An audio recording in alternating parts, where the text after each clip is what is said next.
Quelle plante médicinale planter dans mon jardin? Donc, il y a pas mal de questions. Aujourd'hui, on va un peu être sur le choix des plantes médicinales à mettre dans son potager. Parce que, en fait, quand on plante dans son potager, c'est soit pour se nourrir ou encore pour se soigner, mais de façon saine. Donc, des aromates, des plantes qui vont nous aider au quotidien par rapport aux besoins de notre famille. Donc, asseyez-vous confortablement et regardez du début jusqu'à la fin.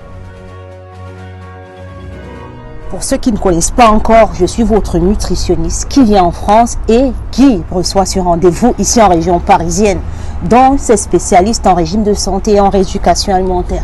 Donc, aujourd'hui, on va parler des plantes qui peuvent vous aider par rapport à vos besoins. Donc, si vous êtes diabétique, hypertendu, vous souffrez de cholestérol, vous avez des triglycérides ou encore vous voulez juste des plantes diurétiques bien pour vos digestions, anti-inflammatoires, des plantes qui vont vous aider à stimuler votre système immunitaire, autant pour moi. Vous souffrez de quelle pathologie en fait? Dans le choix de vos plantes, ça va être en fonction bien sûr de vos besoins, donc des plantes qui pourront vous soigner et vous aider dans le train-train de la vie quotidienne. Les beaux temps qui approchent, que planter dans mon jardin? Et de moi, j'aimerais bien faire les bons choix. Alors aujourd'hui, je vais vous parler surtout des choix des plantes médicinales, ce que vous pouvez mettre dans votre potager si vous êtes en France ou même dans les pays tropicaux, hein, ce qui pousse partout et qui résiste même à l'hiver. Voilà. Les miens, ne jetez plus, il y en a même qui sont comme des mauvaises herbes surtout.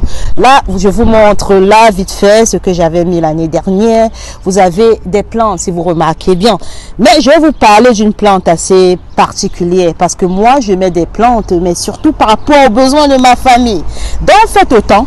Il y en a qui ont dans les familles des personnes diabétiques, des personnes qui souffrent d'hypercholestérol, des enfants qui vont tout le temps avoir de la toux, les gens qui ont des problèmes circulatoires. Il y a des plantes qu'on doit éviter, il y a des plantes qu'on doit recommander. Donc regardez déjà par rapport à votre bagatelle de plantes, celles qui vont vraiment vous aider en fait avant de faire votre choix. Donc là par exemple vous avez des variétés de sauge, donc vous pouvez mettre de la menthe, du persil.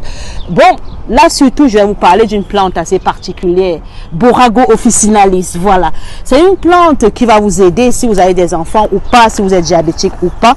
Ça va favoriser la cicatrisation. Vous voyez souvent les enfants tout le temps ils ont des petites plaies, etc. Voilà, ça ressemble à ça, Borago officinalis. Donc ça va favoriser la circulation. Et concernant cette herbe, ça pousse comme une mauvaise herbe en fait. Et là c'est en train de donner déjà, mais ça va donner une fleur bleue, un petit peu violette, un peu. Donc ça s'emploie traditionnellement, autant pour moi en médecine, pour calmer la toux des enfants. Mais vous avez aussi des propriétés diurétiques. Donc si vous êtes constipé tout le temps, elle a aussi des propriétés astringentes et est employée dans les affections des reins et de la vessie. Donc si vous souffrez des problèmes comme j'avais parlé même d'hypertrophie bénigne de la prostate, ça peut vous aider également. Donc visualisez très bien cette plante qui pousse des fois comme une mauvaise herbe.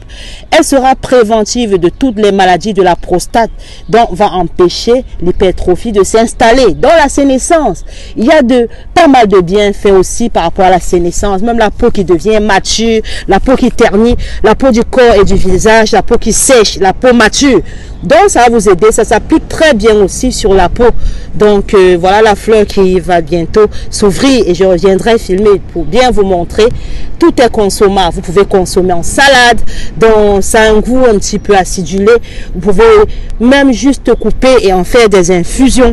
Mais c'est proscrit également pour certaines personnes qui sont sous anticoagulants oraux, qui sont sur antiplaquetaires, sur des comprimés par exemple, hein, ou qui prennent des médicaments anti-inflammatoires, c'est à proscrire. Donc voilà, faites-en bon usage. Et si vous avez des questions, laissez-les en commentaire. Et c'est toujours avec un réel plaisir que je reviens répondre à toutes vos questions. À bientôt.